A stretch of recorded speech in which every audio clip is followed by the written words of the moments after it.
it's important to decide that something's going to impact you or not. Okay. Like kind of the concept of what you focus on Yeah. becomes what you Consenting to your believe reality in that way, is right? true. Yeah. You know, sometimes that takes skill and effort to be able It does, to because I make think that jump. the default is like blind consent, right? That we're Mm-hmm. just gonna consent to whatever we hear, Exactly. and that'll be our reality. So it's like it takes some effort to Yeah. reach that, but sometimes it actually does happen by grace. True. And I think those moments of where it happens by grace is to remind us that it can be done. To be examples of like, oh yeah, I believed this thing and I got this result, but then my belief changed and I got a different result. Yeah, yeah, and that's really, I think, what part of the fruits of meditation, practicing the focus of attention. You know, Yeah. that has such boundless fruits and benefits, because exactly what you're talking about. If I practice that just a little bit, just even a little bit every day, and then it turns into a habit, and then it turns into a vibe, a lifestyle. You know what I mean? Exactly. And if I have that reference point, then when I'm presented information that feels off, or I just don't want to consent to that reality, I can have a little bit of distance before immediately allowing my nervous system to resonate with fear or excitement, or even excitement. That. I love know? how you put that. Yeah. When you least expect it, or even when you do expect it, things turn out better than you thought they would, better than you assumed or could have imagined. All situations lead to your highest good. Everyone you encounter can see your light, whether you realize it or not. And even when you're feeling it or not, it's just a part of your base vibration and who you are. I speak focus into the areas that you want to expand in your life, in your mind, in your environment. I speak inspiration coming from unexpected sources, people, and places. Signs and symbols landing in your path to remind you that you got this. You're loved. You're appreciated.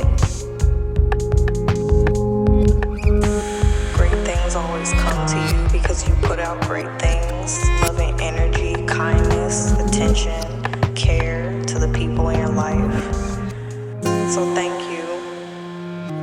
I speak it over you, over your life, that you find everything that you need in today and in the next day and for the rest of your life. That you can just feel open and receive all the love that's coming at you from all the different angles. Shall we kick off with a little grounding meditation? Good. All right. Bringing the attention back to the body, back to the breath, out of the mind, just noticing the mind, noticing our habits of identity. Most of us habitually identifying with the mind. Just take some space from that for a moment. Using the breath as an anchor into that mindfulness, mindful presence.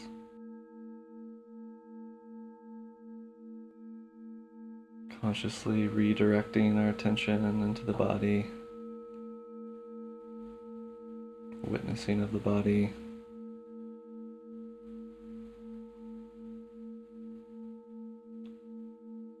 Noticing and allowing any feelings and thoughts to just be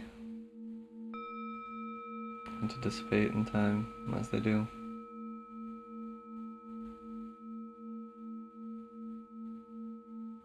Let's feel our energetic antenna through the spine, extending in either direction,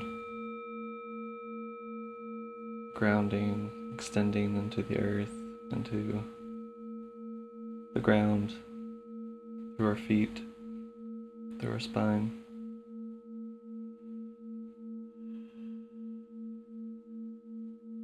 While also extending into the ether,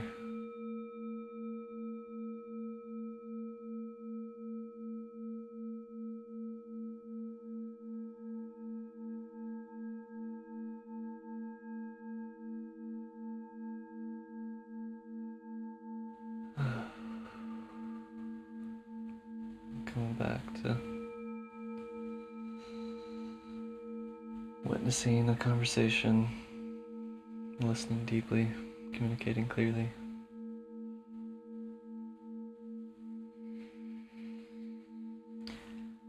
Ooh-wee.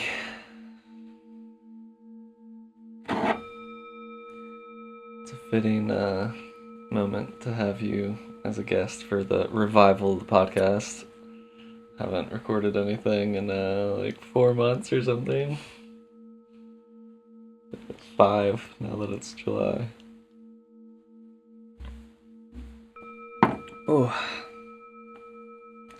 not for any particular reason, but Life. I really liked that meditation. I'm still like kind of coming out of it. we can chat within it. I like what you said, extending into the ether. That one really kind of hit me, and I was like, whoa. What does that resonate with you? It actually kind of made me think of like the space between things, like ourselves and stuff. It's just the way I took it in that moment. Oh gosh, I like that. And reminded me that I flow into everything else. And I think that little reminder feels like it reoriented me to some peace. It's a reminder to me too to just trust the flow, because my interpretation of that was less. I think I had more of a judgment because I wanted it to be like a grounding meditation. The idea of like going into the ether for me is just like, I had no more words for it. I was just like, no, just leave it at ether, because I didn't want to say divine because the earth is divine as well. It felt like spacey, like just going out into the abyss of space. Where are we gonna land? I don't know. But then it's funny the way you mention it, because like we're on a planet, you know. I'm just talking about grounding into the planet and then extending beyond it, and you're talking about the space between cells. I feel like that's like a micro version of that, like planets being cells and outer space being the literal inner space as well. I like the extending either direction, because I took it as like up from the crown or like down through the root to the earth type thing. Yeah. So I went both ways, but then when you said ether, I was like every direction. Oh, okay. That's kind of how I took that. I like that a lot. Yeah, it opens it up. Yeah. Meditation doesn't have to be a super serious thing, you know. Especially once we're familiar with the waters, you can just kind of tap in, and it is just a literal reminder to remind the mind, to recalibrate, reorient into mindfulness and presence versus like I said, I mean, I'm speaking for myself. Maybe not everybody's identified with the mind. Maybe some people are more habitually identified with their bodies or their instincts. Not me. I've been trying to find a balance lately. Yeah. Because I feel like we're supposed to flow through all of them. And I like the word tools, flow through instead of identify with. Because it helps kind of take the focus off of mind. Because the mind is what identifies. True, yeah. That's true. I mean, it's all operating within the canvas of being. But like the mind is the component that's doing the identifying. The rest is kind of just being. The body's just being. Yeah. You know? And the brain's a part of the body. But is the mind a part of the brain? Part of the body? I mean, it's all connected, obviously. But it's like we can't also like identify with our body, because I feel like that's more of the surface aspect of like, oh, I look a certain way, so that's my identity. Or I look a certain way, so that's who I am. Like, I'm the kind of person who does this and that to my face or my hair or whatever. Yeah. So true. Yeah, and I think that's a huge part of our culture is the physical aspect. I mean, necessarily, too, or just not unsurprisingly, that living in a materialist paradigm, you know, of course, we're going to put most of our value into our appearances, our physical material appearances. Yeah, because it's such a big part of not only what we're witnessing, experiencing, but it's also a part of survival too. It's like we have eyes that let us detect things. True. That's true. Yeah, it's a visual cue as to like see someone in a certain way. I mean, like between the two of us, like, you're looking nice, you're a little bit, looking dressed up. Not dressed up, I mean, I say dressed up, but like you're looking fly. Like and decorated. Yeah. And I literally have like the shorts I've been wearing.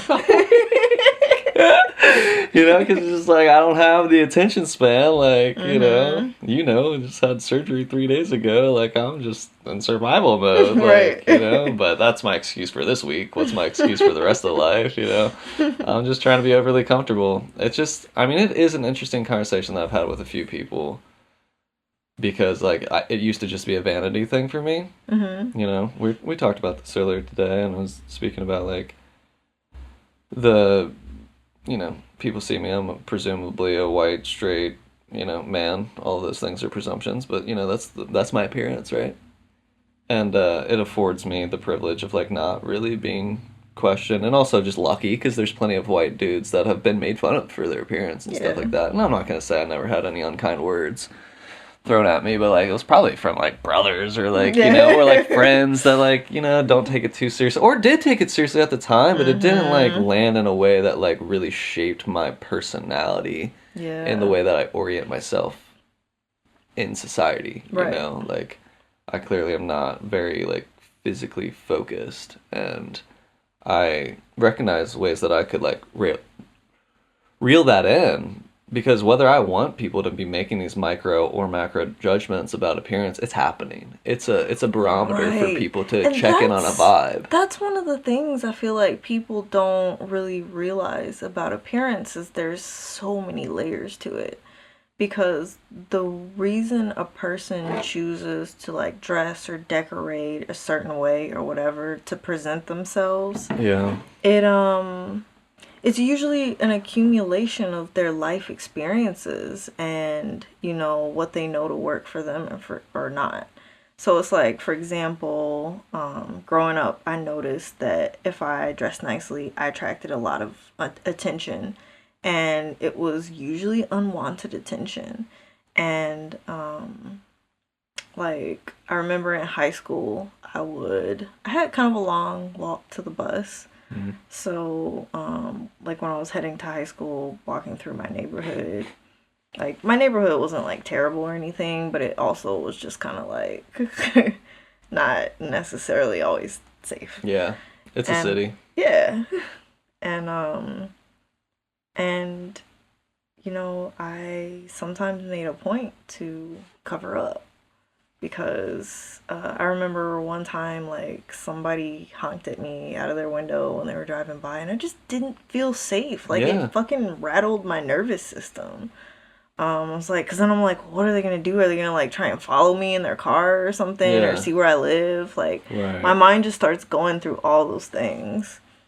And, then over time, things and appearance change. Like, I've gone through times where I was shy or grieving, and I just didn't want people all up in my bubble. Totally. So I was working at a job where we had a whole bunch of different color shirts that we were given, like pretty bright colors and stuff, and I used to wear them, and then it's like I went through a death in my family, and after that I only wore the black shirts because it's like I didn't want people to like seek me out.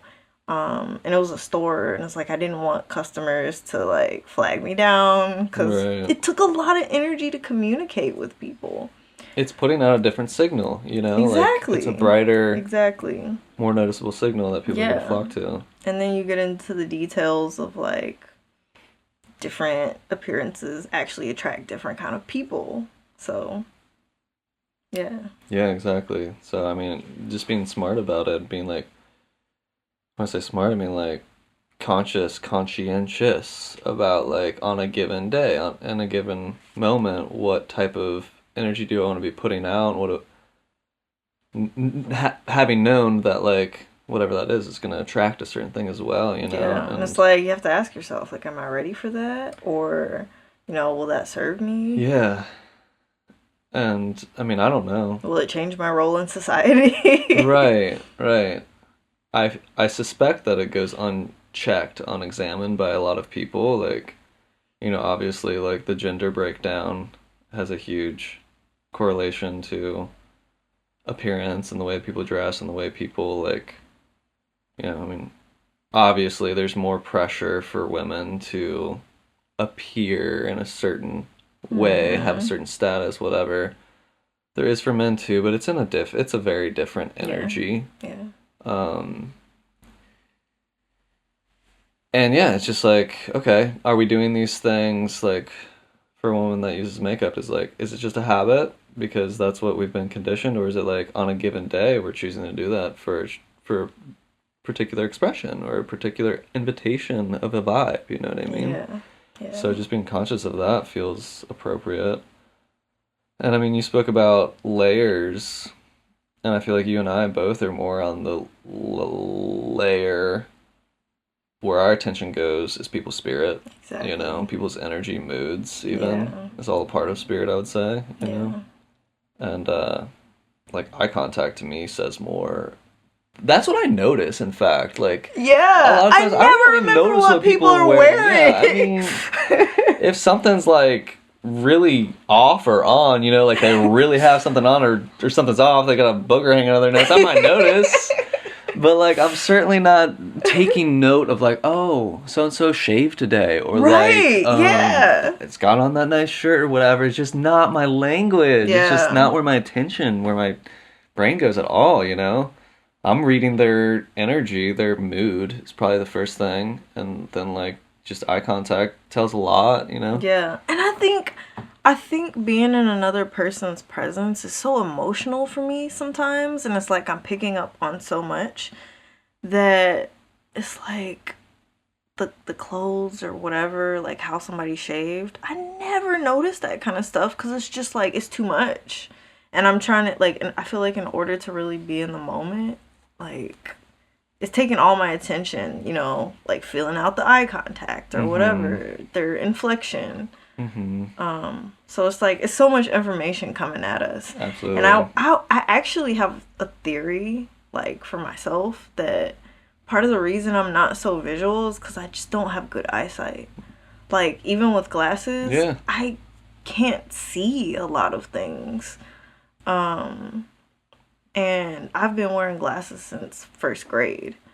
And so it's like, it's not just new, like, it's since I was little, I've had to depend on my other senses to connect with people and to experience the world around me. Because, like, my eyes just weren't. I mean, everybody has much. That. It's a fingerprint of, like, we don't know what someone else's, like, sense of their senses are. Yeah. You know, like, your sense of smell, way better than mine. My vision, probably way better than yours, you know? And it's just like, I think that there's a tendency to assume that everyone's experiencing reality the way I'm experiencing it. Right. Which is, like, bonkers. Like, that's just not it. We even just had a conversation about hearing. Because you were like, like, are your ears okay? You might want to get them checked. I was like, no, I can hear just fine. Yeah. I have... So there's actually something called... I forget what it's called. But it has to do with auditory processing. And I think it's, like, common in neurodivergence. Okay. And... I find that I just, like, I can hear perfectly, but it's hard making sense of what I hear sometimes because it's like it arrives jumbled. You know how, like, stuff is sent encrypted? Like, it's kind of like that sometimes. Yeah, and it may take me time to sort it out. Unzip like, the file. Unzip the file. I love that. Like, it's a delay sometimes, or it's just like I have to puzzle piece things around until I figure it out, and then you hear me say, "Oh, da da da," like a late response. Yeah, no, but I feel I mean, late response is fine to me. What's happened quite a few times this week is like an immediate asking me to repeat myself, you know, and like I said the other day, like I encourage you to just. Like, I could wait a little bit just more. Just feel it out a bit more. Sometimes you don't, even if you literally didn't hear the words, sometimes we can just get on that telepathic level too, and like just feel the general vibe. Like, is he asking something of me? Like, you know what I mean? Yeah. And it's true too. Like, speaking of spirit, like I have been speaking lower, and we talked about when we were in Florida. Like, my voice it didn't go out, but it was like weird that I feel like there was like a whole octave overtone of my voice. It was all fundamental. Yeah, you've been all bass. Yeah, I've been all bass. And also like low mood, so I'm also like mumbling a bit more than usual. Yeah. Just as an energy thing, I'm trying to conserve my Right. energy, like subconsciously, you know. So all of that's a part of these layers of how we show up and how we filter reality and the spirit that we carry in a given moment, you know. And like it could get to a point of like, damn, Sean, like fucking speak up. Like, do you want to talk to me? You know what I mean? Like, but it's just like, no, it's not that. It's nothing personal, you know. And you asking me to repeat myself, I might get annoyed at a certain point. But it's like, it's nothing personal. Like, speak up or talk about like how we can like bridge the communication in different ways as well. You know? I actually It's been like both. how you encourage me to feel the energy of it more, because it's like I do that anyway. But sometimes I'm so excited and somebody's talking and I'm like, dang, I feel like it just flew by and I missed it. Yeah. Like, it's frustrating. True. But I think I hadn't been thinking of that as a good opportunity to just kind of like step back a little and see if I can take a little extra time to puzzle it together. But also there are times where like the conversation keeps going and I'm like, oh wait, we gotta pause. Because I missed the beginning of the thought, so I don't know what we're talking about. Facial cues are huge too. Like I think that only really happened whenever we were walking side by side or in a room but not looking at each other. Yeah, well, I actually read people's lips a lot, and I didn't realize that until the pandemic. I was very withdrawn during the pandemic because I couldn't understand what anybody was saying. I didn't realize how much I depended on their faces and also like lip reading, because it's just crazy that I wasn't aware I was doing that, depending on that. Yeah. All of those layers, for sure. For sure. So what do we do with this? You know, like, I guess I'm a little bit more inspired to, like, be conscious of appearance and things like that and how we express. Because, I think I've just, like, had for lack of a better term, lazy, you know, just kind of, like, coasting in my experience. I haven't felt the need to like strive too hard for certain social interactions. You know, I've never really gone out of my way to meet people or to like ask people out on dates and things in that nature as well. Like going out seeking something. Like I think that my spirit does attract like people in a massive way. I don't mean to say massive, but in my life it's been massive in the way that like I have beautiful connections. Like real connections. I've watched you. You draw people in. It's like, but as far as like besties too, not even just like randos on the street. I don't think I attract randos on the street too much, you know. But like, I have a lot of like people that I'm, you know, have good connections with that I don't feel like I had to like make that happen. You know what I mean? Yeah. But not to like overly rely on that as well. To like still have the skills of the opposite. You know what I mean? Magnetism. I think part of your magnetism is your eyes. I feel like you have very soulful eyes. And I think people can sometimes tell, like, once you're actually, like, looking at them and they realize you're looking at them, it's like, holy crap. Like, that's a whole person sitting in front of me. Like, I feel like it hits faster, like, just looking at your eyes than maybe most people. Maybe. And but also it's like once you start talking to people, I've noticed you genuinely freaking care about even strangers and what they're thinking and experiencing and stuff, and you do it in such a chill way. You're just like, hey, like, what did that have you thinking? I'm just curious, you know, like more so than care, you know. Care's a big word. And of course I care, you know, I want everyone to be like living their best life and shit. But care, I don't know, there is an element of that feels like a little bit sticky, like an attachment as well. To like care so deeply, to have importance around it. Well, I think it might be the mindfulness and your curiosity. It feels caring. Yeah. Well, thank you, I appreciate that feedback. I had a thought on it and I just farted it by getting into gratitude. I was gonna say something about like, you know, you described it as like soulful. I wonder if it's just a presence thing as well, you know, because like if someone's at a bar and they're like trying to meet people or trying to find a date or whatever it is, you know, I think like there can probably be a tendency to have a lack of presence where people's eyes are more shifty and just like if anyone just settles down and just looks into another person's eye, like with presence rather than like, I feel uncomfortable, I need to look away, you know? Yeah. I find that I lose presence when I'm the one speaking. Like, it's hard for me to maintain eye contact when I'm speaking. There's a certain like performance anxiety that I think comes up for me. That's like kind of a huge part of my life, you know. Probably like I think my Chiron is Leo, so there's something. Mine too. Oh really? I'm surprised I don't know. That's crazy. It stays there for a while, like. So that's we were born a generational thing, or like a couple years. Okay, true. Gotcha. Yeah, it like I'm curious how that like shows up for you, but the way that I've related with it, and I haven't done much study on it. I just like saw what it was, vaguely heard that Chiron is like the wounded healer. And I was just like, oh, immediately like filled in the gaps of like that makes sense because I feel like I have a judgment, really, like a micro judgment, and a feeling repelled by like the tendency of Leo to like just take the stage and like take up room and attention. Like, of course, if it's entertaining and like, you know, whatever, like I'm into it, but like a lot of times I'm not into it as well. So I'm just like, who are you to take up so much space and things, and like leave some space for others as well, you know? But I don't want to do that. Some level of me does, but my ego doesn't.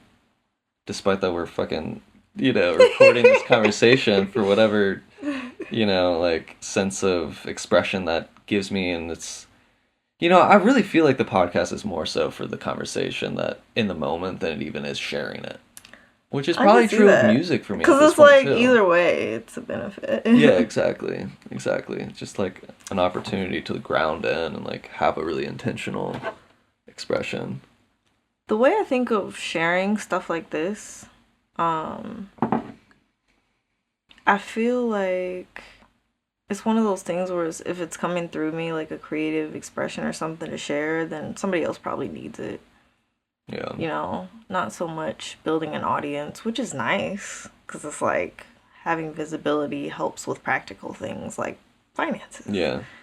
But there's always kind of the thought to me of, man, like maybe somebody needed to hear what we had to say. Because I've had moments where I've heard something at just the right time, and it's like, it saved me. Yeah, I know. Me too. I mean, gosh, like I've been significantly inspired and influenced by podcasts. And like sometimes I'll admit there's certain podcasts that like, it's a bit of a distraction. I'm just like, all right, cool. I'll just tune into this conversation. It's just kind of like, you know, being on the phone with someone. Not every conversation's going to be like life-changing, but it's still like sweet and fun and whatever. Maybe a little bit of a distraction at times, you know. But there's been podcasts too that I've like, I mean, I learned all about Neville Goddard and like the imagination stuff through Noah Lampert's Synchronicity podcast, and like obviously Jessa Reed has turned me on to like a bunch of stuff, and some of it I really don't necessarily resonate that deeply with, but partially like the human design stuff. And podcasts are so great for exposing us to things because it's like they can be a survey of things, because you're basically in a person's life, like whoever's regularly on that podcast, and like all the things that they're interested in and thinking about, and you can kind of just pick and choose and say, oh, it's like shopping for new ideas and information. True.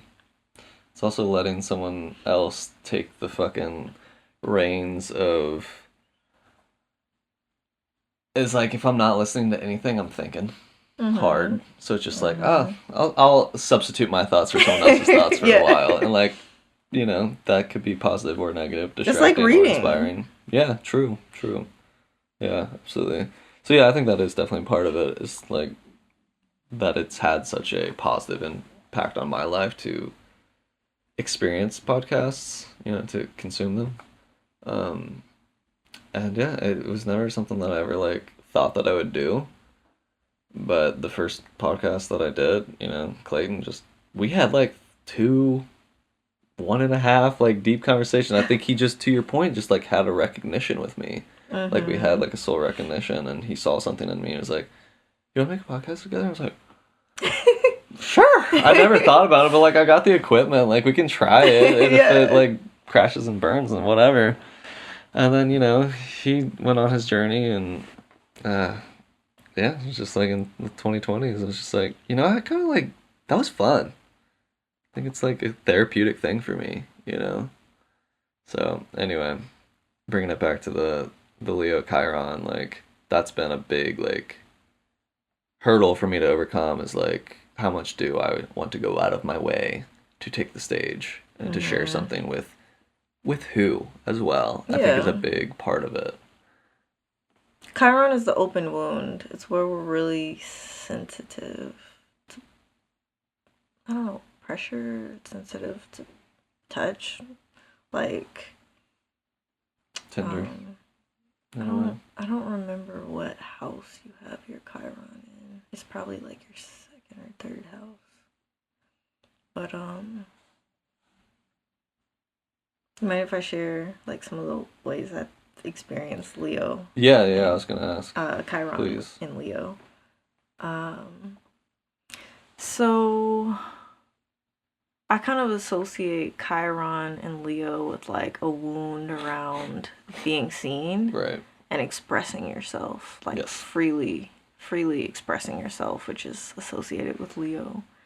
And also taking up space, because like Leos are, I don't know if you've noticed, but they're usually loud. Yes. Like they have a voice that carries like a roar. Yeah, and which is a beautiful thing. And if you also think of lions, cats, they kind of like have a presence where they're just kind of like Like you said, take a space, like the cat, maybe stretching out. And like, yeah, and like moving very mindfully in particular. Yeah. An appearance of elegance. Yeah. Yeah. So they definitely, Leo energy has a magnetism in the way of that it moves through the world, because it makes its presence an art and expression. It's because all the signs represent a part of all of us. Yeah. And Leo is really kind of in charge of the way that we show up and how we feel about showing up. So like I think having a wound there is particularly painful, but I'm sure everybody feels that about their Chiron. True. And because it's not a personal thing, it's such a public thing. Like Leo is the public seeing you and how you're showing up being to the out public. In the sun, right? It's connection to the sun. And so you might have a lot of what am I saying? You might have a lot of injuries, traumas around how people perceive you. And yeah, like that can be really painful. And also a wake up call in certain ways, and like for sure. Catalysts for like, okay, let me take a more rounded view and not just like, well, I'm staying comfortable or whatever. Sometimes it's not even a negative thing. Sometimes it's not even that I'm putting out a bad vibe. Sometimes it's like someone wants to hear the thing that I have to say. Yep. No, we all need to be in the market and like sharing our, whatever it is we grew. Like we all need to be sharing in on that. And, like, right. I've grown some things in my internal space, and like it almost does feel like a responsibility, not an obligation. Yeah. I was gonna use that word. Yeah. It's a responsibility. It's a responsibility in a certain way, and an ability to respond to that wisdom and that growth by sharing it. Because otherwise, what good does it even really do? It's like the universe is flowing through us. Like it's our job to let it flow and express it, because we are expressions. We are it as well. Yeah. Yeah. We're physical expressions of energy. Mm-hmm. It's true. I mean, definitely more than physical. We're expressions of energy. But back to the physical too, and like starting the conversation by talking about like how the body is really just being and doing its thing. It's like it is interesting because like we came here through physical means, right? Like and just that very natural like physical reproduction and recycling of energy, and like that just happens on its own. And it's just like, I don't know, I'm kind of at a question mark around like how does the spirit and the mind and like all of that connect to this very physical experience that we're in here, Feels like a fractal. Yeah, absolutely. Yeah. Yeah. And that's why when you say like that it's our responsibility to like share what we have. It's like, of course, because we are the universe, like literally. You know, we're not like visitors to this time and space. We're not aliens to existence. We are existence itself, expressing itself. You know, so it's almost like, how do I want to put it? It's almost like choosing dissonance, choosing a rupture in our fractal. You know, like we're in this pattern, right? Yeah. This very intricate, divinely, like zoom in. It's like, oh, word, there's some order here. Not just odor, but order. You know, and it's like, okay, well, if I rip that order a bit, like there's going to be more order in that wound. Exactly. But like, yeah, exactly. but it is like a rupture in the timeline a bit, a rupture in the flow. If I'm avoiding my work or my expressions in any means, you know. And none of it's wrong, though. It's like, that's the thing. Like, you know, a rupture doesn't mean like you fucked up necessarily. It's just it's a left turn, and then that left turn has deep fractals and infinite possibilities within it as well. Yeah. It's just that when part of that rupture is us looking away from the fact of the fractal, you know. Yeah, the fact it's like that we the are forgetting that we're one. Yeah, that's what thing. I'm getting at, 100%. Yeah. And I think that forgetting, it enhances this experience. Yeah, you know, it deepens. It gives us more to feel, more to think about, more to be. For the fire, yeah. More ways to expand. Yeah, absolutely, and that is the game, is the forgetting and the remembering. And when we remember, it's so sweet. Yeah. And then we forget so quickly right after. When we forget, times, it's so painful. And I think that's what the spiritual practice is like, you know, doing muscle reps of the muscle of remembering, you know, like, can we remind ourselves so continually that we're like enlightened, you know, which I don't know, the word just gets on my nerves. Any more awakened is annoying as well. It's just, I don't know. But if we can get to a space of like lucidity is the way that I would kind of phrase that, to be aware consciously right now that what I'm experiencing is a dream, and I'm awake in the dream, and I'm still in the world. You know, I'm not like escaping back to the source of just like sunlight, right? It's like, yeah, are there colonies on the sun? I don't know. It seems like maybe it's just like a super high vibration of like potentiality versus like personality, you know. I don't see how ego could survive in such a hot flame, you know? Which is funny because ego is like associated with Leo. That's true, and which Leo is associated with the sun. Yeah, speak to me about that. What's that connection? What do you think? I mean, my thought about the sun was just like being seen, but is there a deeper like mythology around it? Well, the sun is expression. It's radiation. It literally touches everything. To the point that it's giving life. Exactly. To things miles and miles. And so it's like when you think of the sun, it's a good point to remember that when we do radiate, when we do share the podcasts or whatever we're making, the music, the art, like our sun is shining on other people and giving them energy, empowering them, you know, inspiring them. So it's like our responsibility to be little suns. Yeah. So true. Yeah. True. Yeah, that's really like humbling just to think that like, you know, if the sun can so gracefully and unconsciously radiate energy that's giving life to entire planets that have entire ecosystems. I mean, this one planet has such an, seemingly, at least to our little human minds, an infinite, like, ecosystems. You know what I mean? Like, within one body, we have trillions of little bits of life, little life forms, you know? Bacteria and cells and all this stuff in one body. And there's, like, going on 8 billions of these bodies, and that's just one species, right? So it's just like, it's so mind-boggling. And don't get me started on the ocean.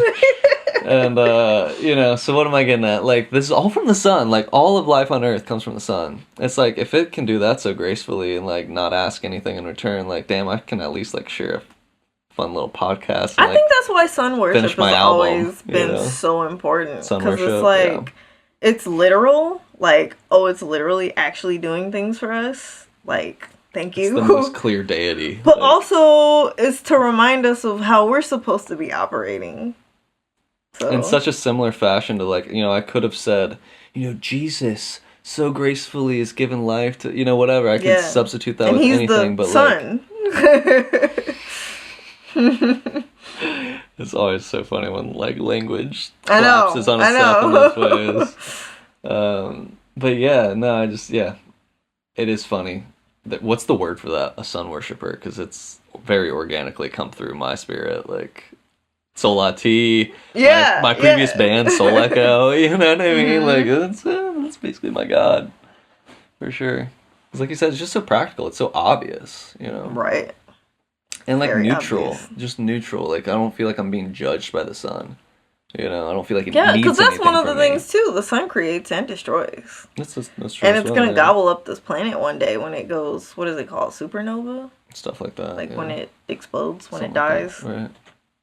Yeah, and it's literally gonna become its opposite. It's gonna become a black hole, sucking everything in. I love it. That's so nuts. Yeah. Is that really what black holes come from? It's exploded suns? When suns collapse, I believe so. Yeah. Might be right. Yeah. Wild, you know, and just exactly the reference of time, you know. Gosh, I feel so like expanded. You just saying that, you know, which is just it like collapses all back in on itself to start all over again. Exactly, it's a cycle. And just like to like zoom out, like to us on this like dimensional level of like physical dimension, you know, that seems like it's so far away. Distance and time-wise, when that's going to happen, the sun's so far away distance-wise, that's going to be billions, trillions of years from now. But it's like zoom out. Or it could be next week, shit. I mean, you never like, know. We don't even know. You never know, yeah, but according to the measurements, which... Right, yeah. You know, I also believe that, like, that's fluid. That science is way more fluid. Oh, for sure. Because there's already so many factors impacting us that we're not even aware of. Absolutely. Like how I was telling you about, I've been following the solar flares and just trying to understand how it affects the planet when it hits the planet and stuff like that. But it's like, you know, our energy bodies are sensitive to stuff. And, you know, people always say, oh yeah, that stuff doesn't really affect us. But like, really? Everything affects us. True. We just don't know how. Yeah, I was thinking about how people say, like, oh, the idea of astrology being real, like, how would a planet have any effect on me? It's so far away. It's just like, and I usually am like, yeah, but that's not what it is. Like, astrology is trying to map the gravity of where the universe, the cosmos, which frame of the infinite mandala, the spinning time and space and place, all of those dimensions, you're just trying to map where the gravity was at that moment of your birth, you know? Yeah, that's not so much that the planets are affecting me now, it's just like mirrors. But then I was thinking about it literally earlier this week. I was thinking about, no, like, it's both as well. Like, planets have gravitational pull, and of course that gravity is going to affect us, just the way the gravity of the moon affects the tide. That's how I always like to explain astrology, like, for people who are just like, oh yeah, I don't believe in that. If they're interested in talking about it, right. Just like, think about gravity. It's like this planet is literally holding us to the planet. If we were closer to another planet, that planet would be holding us. But it's like those planets still have gravity that's pulling on us. It's really super weak. But, you know, what part of us is it pulling on? Yeah. Like, everything matters. Everything affects us. Yeah. So true. And it's easy to dismiss it when it seems like it's not obvious. Mm-hmm. Reel me back a couple frames. I wanted to ask you about something. I took it to astrology. Where were we before that? We're talking about the sun and solar flares. Okay, I wanted to ask you, like, so how do you feel like solar flares affect us? Well, I started looking into it. I'm still not quite sure. But I have noticed that... So first of all, what happens, and don't like quote me exactly on the science of it. Yeah, I'm I just curious read your about it impression, sometimes yeah, and then I right. forget. But my understanding at the moment is that, so you know the Earth has an energy field around it. I forget the name for it, but it basically protects us from space debris, The literal and atmosphere, radiation. like Yes, the ozone thank layer you. and stuff. Okay, Yeah, yeah. those. Uh-huh. The force and- field? You talking about the force field? The force field. And it's affected by solar flares. Like they're bursts of energy that come at the planet. Is it damaging the atmosphere? Or charging it up? I think, yeah, I do. It does charge it up. I think that's one of the things that was like measured on the chart. But I think it also causes it to drop out sometimes too. Okay. But I forget all the technical constructive shit. and destructive interference with it. Yeah, I see what you mean, there's yeah. interference. Yeah. And our bodies also have energy fields because we're electromagnetic. You know, all the movement, the blood, our heart, everything is generating electromagnetic fields. And all electromagnetic fields is like for example, if my finger is a wire, there's electricity flowing through it in a particular direction. Mm-hmm. And if you put what was it? Like if you put something around it. Oh, it's so it's flowing and then the field is generated around it in like a toroidal shape. Okay. And it's that movement that creates like resistance almost in an outward direction. Makes sense. Basically. Yeah. So whenever you have movement though, it's not just electricity, it's any movement creates an energy field. And that creates a push away. Mm-hmm. So resistance, yeah. I forgot where we were going with that though. With the solar flares, atmosphere, how they affect it. Yeah, so Earth's magnetic pole generates a field. Oh, I don't know if it's the pole that generates it, but that's what's like in the center of this. So it orients it. I think it might be the churning of lava and stuff too creates magnetism. I forget, but if that even exists, because I think that there might be a black hole in the middle of it. Here we go. So don't get me into the ocean. I was joking. I kind of like the idea of like journeying to the center of the Earth. Yeah. Oh, I love that. Yeah. Like to think that there could be a whole world inside this planet's core. But and like hollow Earth theory is pretty interesting as well. But yeah, not to get off on that. Yeah. But how do you feel like it energetically affects us? Is it like not energizing? So that's what I was gonna say. Like... The reason I started looking into it, and I haven't found enough like correlation to make any definite claims or anything, but I noticed that I will have these days sometimes where I get really exhausted, and it's like alarmingly exhausted. Like what could have possibly caused this? And I started keeping track of it, and then I started noticing, and I would get so tired that if we were just sitting here talking now, I would feel like I need to lay down because my body got so heavy, and I literally cannot hold myself up. Like I will drop if I don't lay down now. And I thought it was weird because it would come on so strong and so suddenly, and it was really scary. But after a while, I started noticing that the times I had those, and then I would check like news articles and stuff, and I would find out we just had a solar flare hit the Earth that day type thing, and like a strong solar flare, because they're different strengths. They can come in. Right. And I was like, this has got to be a connection. So I got an app and I follow it now and I track it, and I see that when there's solar flares sometimes, like I haven't noticed a correlation.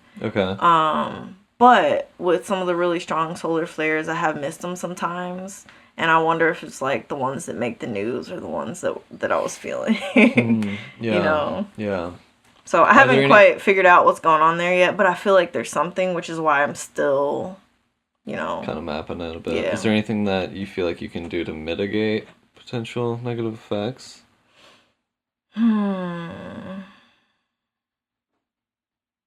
Not that I know. Nothing that's a part of your practice. Yeah, and it's just something I found so strange though is once I started tracking those, the solar flares, I noticed that around that time, because it was happening to me so often, that I was like, I need to do something. I need to, at least see when they're coming. Because you actually know like a day or so before, once the sun has spit out a solar flare coming towards Earth, it takes a while to reach here before it actually like impacts the planet. And so I thought maybe I could like head them off and know what's going on, so I'm not just feeling like depressed, like something's wrong with me because I'm shutting down all of a sudden. Well, my other thought is that if that ever happens to you again, hit me up. Like, see if it's affecting other people as well. Because, like, I don't know, I'm just thinking, like, you might have been bedridden, and then, like, over here, I mean, I might be bedridden. I bet Ryan wasn't. You know what I mean? Like, different people have different energy fields. That's, like, what I've noticed, because my friend I was kind of, like, telling about, like, this process, she's the one who told me to get some apps to track the solar flares and stuff. And she was like, I don't feel anything. Whenever I would tell her it's happening, I'm like, well, like, I can understand that. Because I'm also super sensitive to things anyway. Same, So, but that's the part that's got me interested, because, like, it almost is giving me an image of, like, our energy field, you know, our collective atmosphere. No, you and I as individuals, like our atmosphere. You might call it an aura, right? Like our little protective energy field. Is it weak? Is it just more translucent? Like, why am I so sensitive to? I don't know that I'm necessarily sensitive to solar flares, but like, I'm sensitive to a lot of things. Like, not fragile necessarily, you know, which I feel like most people conflate those two terms. I don't mean like I'm crying all the time. I don't mean like things hurt my feelings, shit like that. Yeah. I mean like I feel vibes, like, and things like substances like affect me way more than other people, you know, and like food. I mean, you've been talking about your digestive journey and things like that, you know, like, what is it? Like, why am I more sensitive than other people, it seems, you know? Yeah. Why are you being affected by solar flares? Is that something we can strengthen? And it's like with the sense of smell too. It's like I pick up on things that other people are not like catching. It is just kind of our physiological and psychic lenses and filters and things as well. One of the cool things about being so sensitive, and I couldn't fully appreciate it until I started doing energy work, is that being so sensitive, it also makes me so sensitive that I can tell what's going on in other people too. And which is so helpful for doing energy work because a lot of times you're running diagnostics to see where their energy field and their body is calling out for help. Yeah. And to be able to hear that, like, it's a blessing. Totally. I mean, that's a like big even part just to be able to hear it for myself, because like a lot of times you don't know what's going on with your body. Like it can't speak English. True. I will be honest. There's times that I don't trust other people's intuition. Like I'll even tell you this. I don't think you'll take this in a bad way, but like when we were in Florida, like there were certain times where you were seeing people and they were giving you like kind of an off vibe, and I'm just like, Selena, like, remember we're on opposite vibes. Wait, say what? Like, remember we were trying to find a place to eat, and we both had the opposite reaction to each place, and we were kind of like, huh, that's interesting. Yeah, right, yeah. We ended up going nowhere, too, so, like, that was probably more so the thing. It's just, like, it was just a series of no's. Yeah, exactly. No's. Yeah, and it's just, like, I don't know, I feel like people kind of talk about intuition as if it's the goddamn truth, you know what I mean? And it's, like, it's really just another sense. And just like how I may have great vision, I can't see the back of my hand right now. Like, but I still have limitations. Sean, we are existing in multiple realities. Yeah. We are, our realities are overlapping, which means everything that's true for you isn't necessarily true for me. Like, with the Venn diagram, we have overlap where some of our truths line up, and like that overlap can get bigger and smaller. Yes. But I think it's so important for us to remember that even though we're both here right now, it's still just a Venn diagram. We're not the same circle. We're not even in the same reality. We're sharing a moment. We're sharing a reality. But, like, you live in your reality. You have your own personal matrix of reality. I have my own personal. Exactly. Call that your aura. Call that your dream. Call it your life. You know, it's your life. And the intersection lets us interface and connect with each other. Thing. Yeah, but that's the other thing is, like, a lot of people get so caught up in energizing themselves through other people. We're so focused on other people's realities that's like we're kind of starving our own. That's another interesting thing but I want to bookmark that. I want to come back to what we were just talking about, intuition. Yeah, notice, and like I only said the hand thing just to illustrate like limitations of our senses, but notice I'm not saying that your intuition's wrong for you. Exactly. Yeah, it's just like I'm not going to take it on as my own. Like I may that person may repel you for a certain reason, but I may talk to them and like, oh, we're chilling. Which is why we all have our own different intuition. Yeah. And it's so easy to get caught up in like worrying about what another person is doing, but we have to remember they're existing in a different reality. This is why we have to so deeply honor another person's journey. This is why you can never ask for another person to change. You can give them feedback about how their actions affect you. But you cannot. Like, the moment that you are wishing that someone else can change so that you can feel better, you've already lost. Yes. Like, you've lost that race. Especially when we... Because it's just a sign to show you that you're out of alignment. That's all it is. Yeah. Well, what about this? Okay, say someone communicates how another person's actions are affecting them, and that person feels inspiration to change. Does that feel appropriate to you? Yeah. Like, that's still an option, for sure. For Yeah. sure. As long as it's like an actual inspiration, not an obligation. Or feeling like it's going to be like draining my energy to perform for you. And usually you can feel the difference. Oh, yeah. When somebody comes to you with one or the other. Like, you can tell when somebody's trying to change you, and you can tell because it doesn't feel good. Yeah. You can tell because you're not inspired to do it.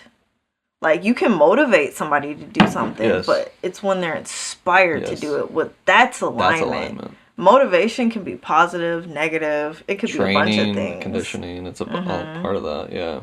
Yeah. The military, you know what I mean? They're motivating these people to, like, whatever, training to lick boots or whatever it is they do in those things. But, like, you know. Anyway, bringing it back, what I'm hearing from you is that there's, like, a certain danger in, like, asking people to change. And you know how, like, sometimes when people learn a new thing, they kind of, like, take it really far in that direction, or there's, like, what is that word? Sophomoric? The idea that, like, you learn a little bit of something and you think you know the whole thing. Like, I feel like... you become very, almost, I'm trying to think of the word that means, like, religious fervor. Yeah. Like, you just become so... Like, you want to evangelize it, too, in a certain sense. Like, almost drunk on the knowledge, but it's, like, just a little piece of, like, wisdom, not the whole thing. And when that happens, I think people are just so excited because they found something that's true and resonates for them. But, you know, it's easy to forget that we have different truths. Right. So easy. It doesn't make it any less the fact that it's so true for you, but it's like, that's for you. Right. Yeah. What I want to say about that is that, like, I think sometimes in that phase, like, I've noticed when people learn about boundaries, like, that's one that's like a really valuable, like, term and understanding of, like, self-care, self-preservation, and having boundaries. Self-honoring is, like, being aware of, like, we're talking about our energy field. That's really boundaries. It's like, what is the parameters of our energy field that's going to be safe and comfortable and motivating and inspiring for us, right? Because if it's too translucent or whatever that word is, you know, even bringing it back to solar flares, like, there, you can have a boundary with the sun. Like, hey, sun, do your thing, but I'm not going to allow you. You're no longer allowed to comment on my... I'm going to be totally honest. I think that's what happened. I think once I took that step to, like, kind of have some kind of... be empowered about the solar flares by downloading the apps, I feel like it just changed. Like, I haven't been experiencing... Yeah. And that's kind of like, how I feel about my energy field around it, because, like, it could be true. I mean, I generally struggle with depression. Like, that's part of my baseline, you know? So maybe some of that is feeding into that at times, but, like, I don't feel like I've had days of being, like, totally wiped or anything like that, you know? And I think part of it is that I don't really buy into it. Like, solar flares, like, geomagnetic storms, things like that. I'm like, okay, well, I mean, it's raining in Hawaii or something. It's not affecting me. Like, I'm not worried about it. It may be happening, and it may be fertilizing things in the ether. I trust it, is what I'm trying to say. Like, I'm approaching it with trust, and you know, that I think that can be beneficial for, like, an energetic psychic boundary as well. But yeah, what I want to say about boundaries is that, like, I think that sometimes people can go too far in a way of, like, trying to get people to change and calling it a boundary. You know what I'm saying? It's like, well, it's my boundary that like, and that's not how that works. Like one of the parts of boundaries is that you walk away if it's not resonating. That's the real boundary. It has nothing to do with what other people are doing or not doing. It's your commitment to yourself to walk away when shit don't feel right. Absolutely. Yes. And it's like we can communicate that within one another, you know, when we're in dynamics with one another that are repeatable, like friendships and partnerships and whatever it may be. Like, yes, let's communicate about what your boundaries are, but it's not like it's not a punishment thing. It's just like right. If to me, like, I feel like I saw a video of someone talking about this and it really stuck with me, that like the best way of setting boundaries is just letting people know what the consequences are for crossing them. You know? Oh, for sure. Hey, sure. If blah blah blah happens, like the least of it is that I'm gonna feel disrespected. Do you want me to feel disrespected? Well, I thought we were friends. I don't want to disrespect my friends. You know what I mean? Like that type of thing. Or if you talk to me in this way, I'm gonna have to end the conversation, and I'll, or more severe I'll come back when you've cooled off. Right, exactly. I mean, and there can be more intense versions of those consequences for sure, and whatever. So anyway, I just wanted to say that because like, yeah, you nailed it. It's really just us walking away, not like demanding. Because you can't get anybody to do anything. No. You can't change them. You can manipulate people, but it's not sustainable. Exactly. It's just a facade at the point. Like, it has to come from within them to want to truly do something and it be aligned for them. Yeah, totally. Which I feel like is what makes relationships so interesting. Because a lot of times, I think as humans, we get into relationships and we think that it's about what the other person is or isn't doing. But what's actually really interesting is that relationships are about alignment. The other person is showing you how aligned you are or are not. Yeah. Gosh.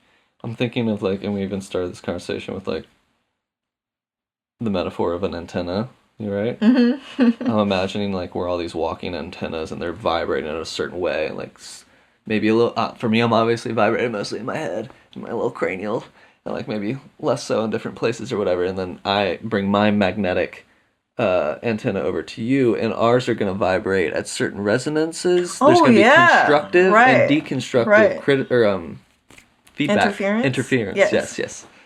And to your point, like that's okay. It's showing us what's aligned. It's teaching us about ourselves and also teaching us about our boundaries as well, things of that nature. And it's just like, God, if we could move through society with that lens of like, actually, I'm going to bring it towards just a week or two ago.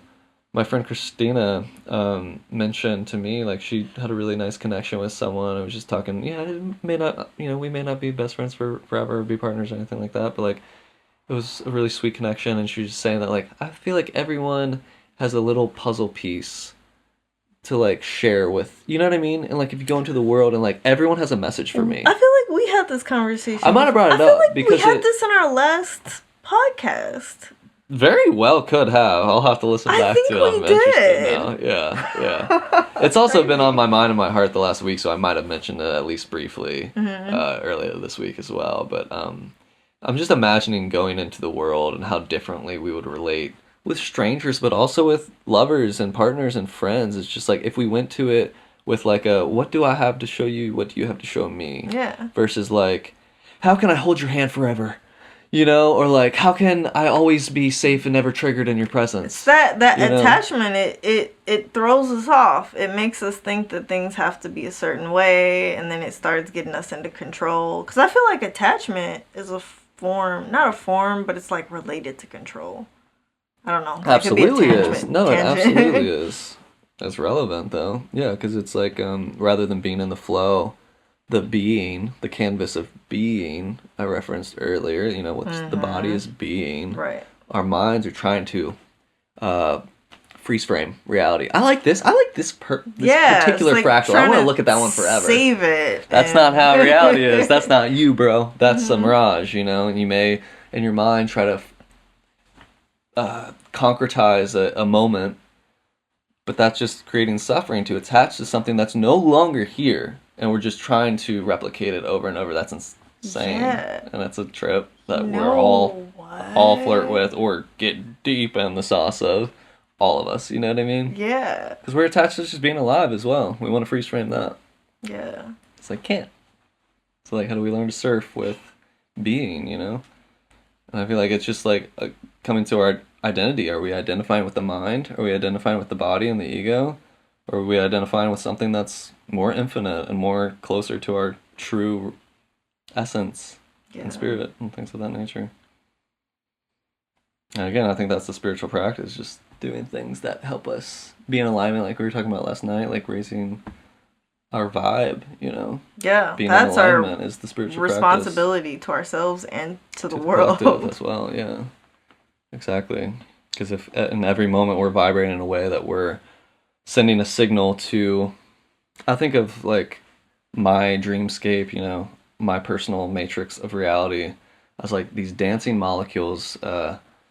Terrence McKenna, famous psychonaut, coined the phrase of like them being machine elves. You know, there's machine elves making up reality. And if you're vibrating high enough, you may even see their faces. You know, and shit. It's just like, it's true. And I've vibrated high enough that I've seen some faces in the molecules. And like, you know, I think, and that's the quantum field, you know, this idea that it takes a conscious witness to collapse the infinite potentiality of the quanta that makes up the atoms, that makes up the molecules, that makes up the cells, that makes up the planets, you know? Yeah. Like, to collapse those potentialities into a reality takes a conscious witness to, like... That's what I was going to say. So we all have that. Yeah, absolutely. We all are one of those, or many of them. We're a colony of those. And in witnessing, I think it's important to have witnesses because witnesses create co-creators. And it's kind of like the double slit experiment. Are you familiar with that? Yeah. It's like it changes the results based on who's witnessing it. That's a perfect example. Yeah. Like if something is not being witnessed, it operates in a completely different way than if it's being witnessed. It operates like a wave versus like particles. The idea of the double slit, for anyone tuning in that's not familiar, it's this idea of like this experiment where they're basically shooting individual particles at a screen with a filter of two slits. And so if it's a particle that's a thing, then it would go through one or the other. Right. But they were seeing scattered results as if a wave was passing through, like you were shooting a spray gun or something. So the idea of particles acting as a wave or as a, what's the other one? I forget all the Oh no, it's light. It's light, sorry. They're shooting little photons of light.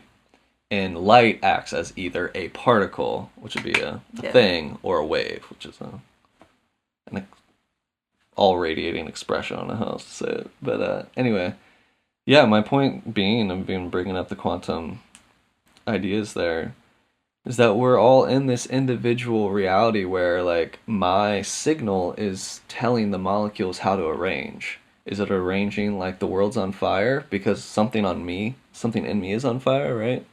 Or can I raise my vitality to a place where I'm vibrating in a way that, like, the molecules are dancing in a more harmonic way? And we're so resilient that we're reflections. literally designed to be able to overcome odds.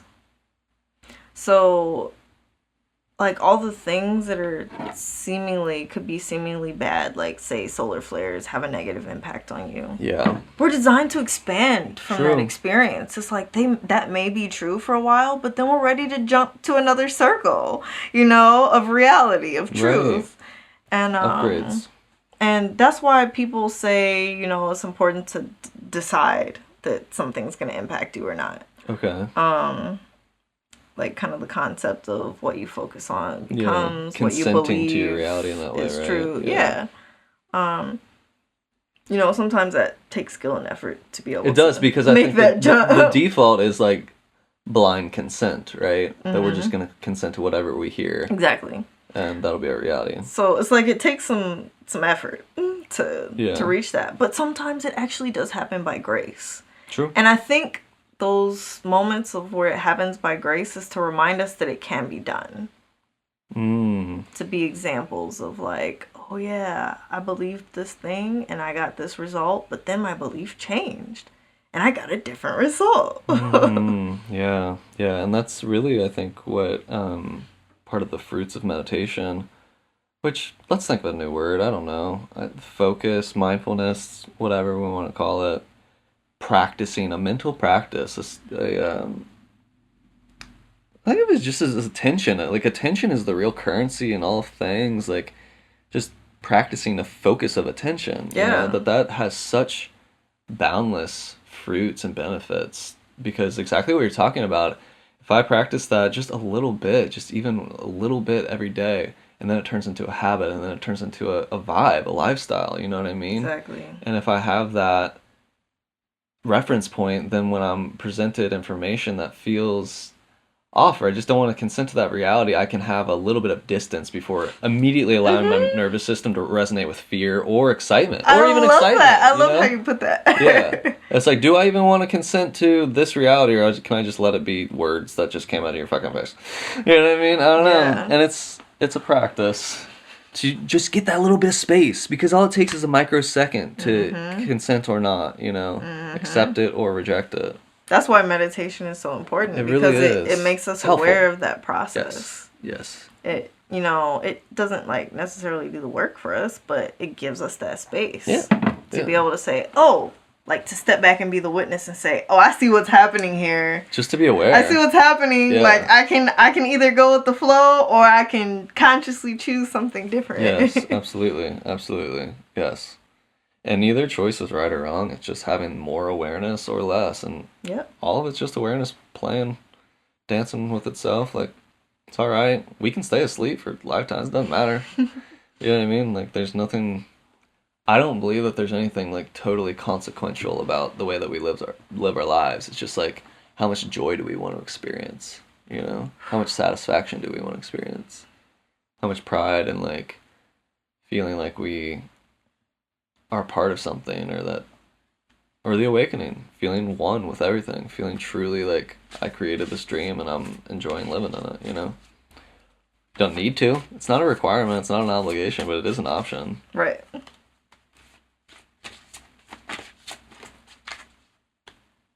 I thought maybe we were gonna forget about those. But you want to bring it in, that's cool. I trust you. I consent. So we're gonna fan through the Archeo. I know how to read, and I've definitely said that word before as well. The Archeo deck. Well, what's your question, intention, topic of inquiry? I want to see if there's anything else we should bring up in this conversation, or just confirmation from something we've already talked about today. Cool. Is there anything we could expand on that we've already discussed? Yeah, that's a perfect closing chapter. There we go. Okay. Mobius. So we got a green dragon creature giving us the old Ouroboros eating its tail with a winged skeleton, looks like a death creature with a whatever that death weapon is. Didn't I mention the Ouroboros when we were in Florida? I forget how it came up. I don't remember that. Oh yeah, we were talking about like snakes, if there were snakes in the grass. Okay. I was like, the only snakes I'm good with is Ouroboros because they're eating their tail and not me.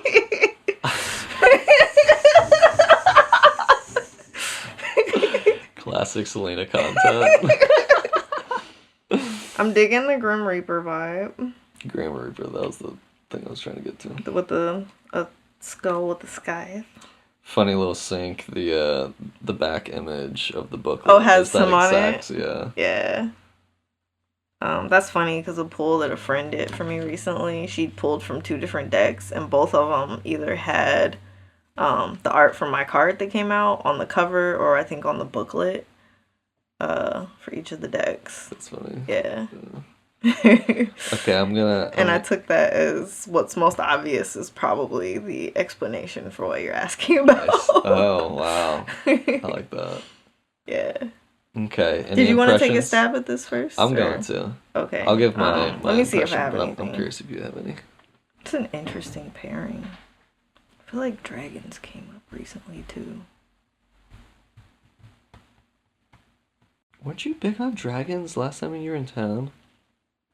So do you see this? Yes. Oh my gosh, I think I was. And we pulled a card and it had a dragon, didn't it? I think Unless so. I'm tripping. It was something that happened that was like another one. Yeah, like, yeah. I'll have to listen back to that. I mean, I have worked with all these cards before, most of them, but I'm not gonna say that I have it memorized. But I feel like this is like a duality sort of feel. Mm-hmm. You know, the Ouroboros, obviously, the infinity, Grim Reaper kind of being like the end. Not even just the end, but like the pusher of movement and time. Just like we were talking about, we can't freeze frame anything. He's just like, it's a reminder. He's just going through the compost, just chopping up the compost, like yeah. You know. Have you ever heard of Mama Muerte? Maybe. I don't think so. She's like, I don't even know how to describe her, but she's like a saint that a lot of people revere, and she's a skull that's usually wearing a hood. And, like, she looks like the Grim Reaper. I don't know that she had a scythe or anything. She may have. I can't remember. Mm-hmm. But one of the things I've, like, learned about her is that she's a good reminder of, like, how short life is. And, like, to always be oriented to the fact that everything's always changing. Things are dying. Like, things are ending. And those are beginnings as well. Right. But something, I guess, interesting I could kind of mention is when I see a Grim Reaper, it makes me think of, I actually had a vision of myself as a Grim Reaper when one of my loved ones was dying when they were in hospice. And I literally saw, I don't know, I'm pretty sure I was awake when it happened, but it's kind of like I had a vision, and I was wearing a hoodie at the time, and it's like I saw myself as the Grim Reaper. And it didn't feel like a bad thing or anything, because I think some people see it and it's like a weapon, like, type thing. Mm-hmm. But I always thought of it in the way of kind of like ferrying souls. And I've been present for a lot of deaths. And I always kind of felt like I have a bit of a special connection with death energy. Yeah. And it kind of felt like a responsibility when I pictured myself as a Grim Reaper, like to be an important presence for my loved one as they were passing. Yeah. Wow. Yeah, it's given like death doula at that point. Exactly. Yeah. Exactly. Yeah. And I feel like I've taken on that role many times. Yeah. Mobius might be the death doula. It does feel like kind of grim, but also like both of their expressions feel like pretty chill to me. Mm-hmm. Maybe I'm projecting. But, yeah. I think it's like an encouragement, but real talk. You know? Just like a little bit of a wake-up call at the same time. Do you want to read?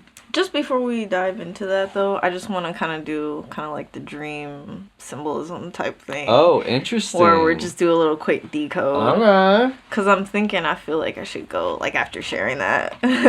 Yeah, please. I feel like I should ask myself where, like, maybe the last few days or whatever, I've felt those symbols playing out. And I think maybe just related to, like, the big life change that I've experienced lately. the breakthrough, if you will. Yeah. That's a breakthrough for sure. Because that definitely feels like death energy. It's like I had to say goodbye within the last couple of weeks to a significant part of my life. But also in this time, I've been realizing that it's a wonderful time to welcome in the new. Because there's so much energy available. It's like, you know, when something, like nothing is created or destroyed, when something dies, I feel like their energy disperses. We also talked about that, too. Yeah, we did, yeah. Which, gosh, I feel like does happen, too, in these types of circumstances where we may not see a person again. Like, it's like, damn, what what did I love about them that I want to embody? Exactly. I feel that. Exactly. Yeah.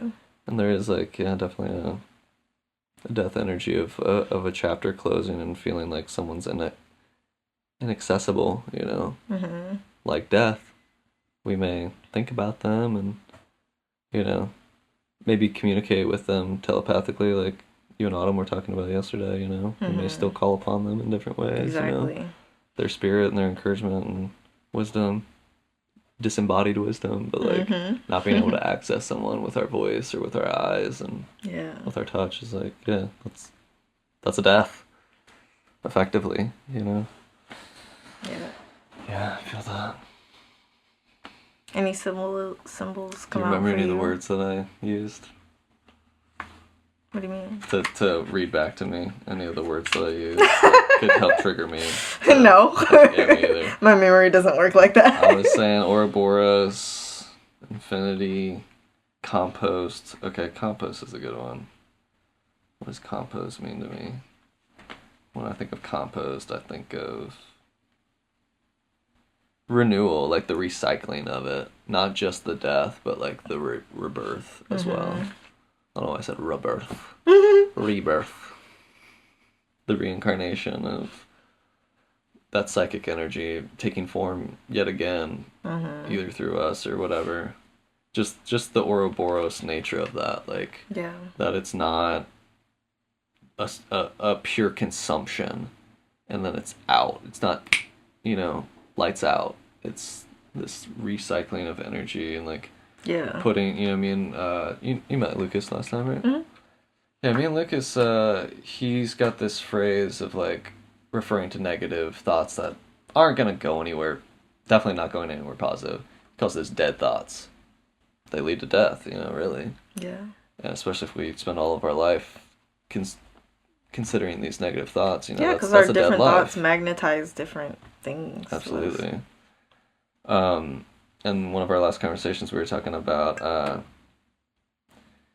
we were just, broing out and stuff, and I was just like, you just gotta compost those dead thoughts, like, just send them to the compost, like, send them somewhere, rather than just recognize that's a dead thought, but what are you gonna do with it? Send it to the compost, and it's like, it's gonna be revitalized, like, nothing is wasted here, It's like, and it's easy to, like, have a dead thought about that I wasted time. It's kind of like Jenga. It's like you're pulling pieces from the bottom and building up further, but they're not necessarily becoming destabilized. Yeah. Shoot, now you're just trying to connect every moment we've had the last 3 days. I'm not trying. I know, the connection just came to me. Yeah, it's just funny. Yeah, because it is all connected. It's all these micro mirrors and macro mirrors of... Ooh, macro mirror. I like that. Band name? Just joking. Alright, yeah, that's mine. Compost, turning the... So what's the book the wasted say? Time into appreciation and renewal. I do want to read. Attribute. The Mobius teaches us to view time not in relation to our linear mortality, but in terms of a perpetual circular motion. When you are no longer restricted by a sense of impermanence, your plans and decisions can become more deliberate. So I just remembered something I wanted to mention related to a bunch of the things that we were talking about. But the breath really brings me back to letting go of attachment. And it's something I've used for myself in the most critical of times lately, just dealing with grief. And it reminded me that, like, the breath is such an amazing lesson in detachment. Right. Because it's not just letting go, it's also remembering that there's a freaking abundance of air all the way around us. And our breaths are like our daily or, whatever experiences we're having. And it's like you take in the experience, you don't hold on to it or you'll die. So it's like this really big part of my life that I just let go of. Like, it's just another breath. And it seems so simple, but it's really been getting me through to remember that. I just take a few actual, like, physical deep breaths, and I'm like, I don't have to hold it. Right. There's plenty more. Plenty. And we take in the medicine of whatever was in that air, you know what I mean? And it may affect us for longer than we exhale it. Yeah. You know what I'm saying? And, like, that's part of it, too. But we're still moving. Because it did become a part of us. It hit our bloodstream immediately once we took that breath. The oxygen is in my body now. But I can let go of the shell of, like, oxygen particles that brought it to me. Yeah. But, like, the energy is already within me. Like, it never actually goes away. Right. So it's like we are taking these breaths and letting go of them, but also it's like we can never completely let go because it's a part of us forever now. It's in the cycle too. So it's just so... Anyway, I love that. This made me think of that. Yeah. And also I'm glad that you gave me that interpretation of that first paragraph because I entirely spaced out for it. It was kind of mid. Is that what the kids are saying these days? Hey, these kids are probably 20 by now. I don't know what the young kids are saying. Skibbity doo. Fuck. So the next section is called Persona. Eternity is not best represented by an arrow in flight, but rather by a worm following its own tail. The Mobius is the ending and a beginning, death and rebirth in one. It's the phoenix emerging out of ashes and the sphinx rising from the desert. Been doing a lot of that lately. With the understanding of the Mobius, we can live without fear, for he comprehends that death is merely a frozen moment. Not a conclusion, but a transition from one state to another. I think we nailed it. If we let go of what was, we can better accept the future. Conversely, if we cling to tired memory, forever gnawing on the bones of a dry carcass, then we inhibit any possibility of moving forward. All things pass, and times that felt dull and ordinary may later become fond recollections. Paradise lost becomes paradise found. The Mobius entreats us not to throw away the present. The Mobius entreats us not to throw away the present, craving for more this and that, but to bring all your senses to bear in the now, perfect in all that is and isn't. Wow. That hits. Yeah. Yo. That was it. Yeah, we got a great read on that card, and that was a beautiful little recap of exactly what we said. Literally. Even bringing it back to like just the mindful moment and everything we've been saying in the conversation, not to mention the conversations that we've been having, for the past 5 days. Like, yeah, that was a great closing statement. I'm just gonna leave it at that. Is there any reminders you want to bring up to the table as we exit here? Anything you want to leave the sweet ears with? I mean, I think we said it all. Yeah, totally. You? I think that was just I usually love doing these little highlights at the end of the episode, but I feel like that really just encapsulated it. There were many moments in this conversation that I really felt expanded, like, in my awareness, like, not just, like, thoughts, but, like, I felt like I saw a few visions. Yeah. And that was really powerful for me to, like, you and I had such a beautiful conversation last night, and that was really expanding and really, like, took me there as well. It was really healing, too. It was really healing. It was on different levels, like, for personal, like, levels, but also just, like, on a spiritual level, it was healing for me to, like, really be reminded of oneness in such a pure and organic way, just two humans speaking about life. That's all the medicine we were on, other than the gabapentin or whatever else I was on as well, But like, it just really, I'm not. It doesn't get that credit. I do want to say one more thing. You get that credit. We get that credit for our presence and vulnerability and just opening up and like reminding ourselves of oneness is really what I wanted to say. Yeah. I do want to say something that I really like about card reading and the symbolism of it is that, sort of what we just did, doing a card reading at the end. I like that decks of cards and other tools of, Divination. Yes, other tools of divination are really actually just mirrors, mirroring back to us what our current frequency is. And they're only capturing one fractal too. So right. It's one timeline, one option. And what basically just happened is that we were in a frequency, vibing together in this frequency at the intersection of our Venn diagram. And then, we just asked for confirmation of, even further clarity of what vibration we're in at the moment. And the cards don't lie because energy doesn't lie. It's like we'll find a symbolism, even if we're not using a deck of cards, we'll find symbols of what we're thinking about and focusing on everywhere. Right. And, eventually those symbols become physical. All the physical world is symbols of the energy patterns that we're subscribing to. They're physical metaphors. Yeah.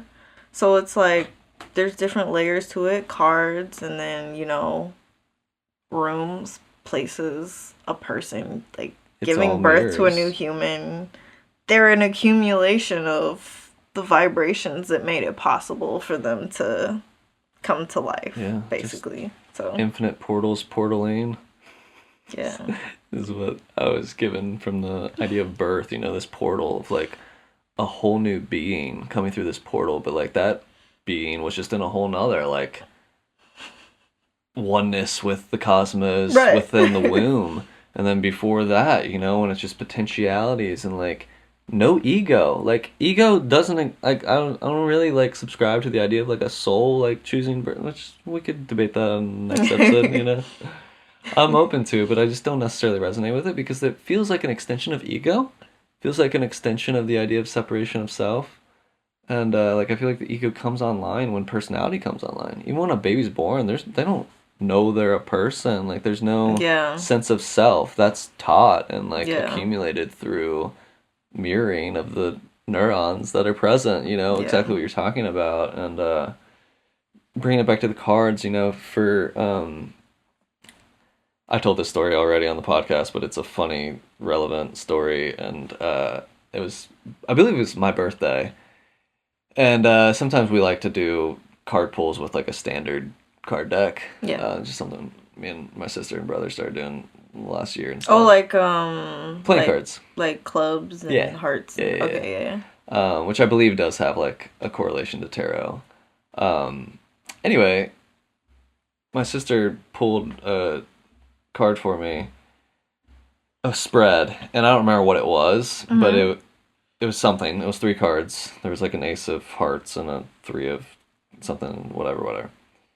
And I don't remember why, but we were like, oh no, reshuffle, like let me give my intention or something like that. Let's say that was the reason for the reshuffle. Anyway, as you can tell, or you probably jumped to the conclusion, the exact 3 cards came out the second time. Same order, same orientation, like, and my dad was so mind blown by this.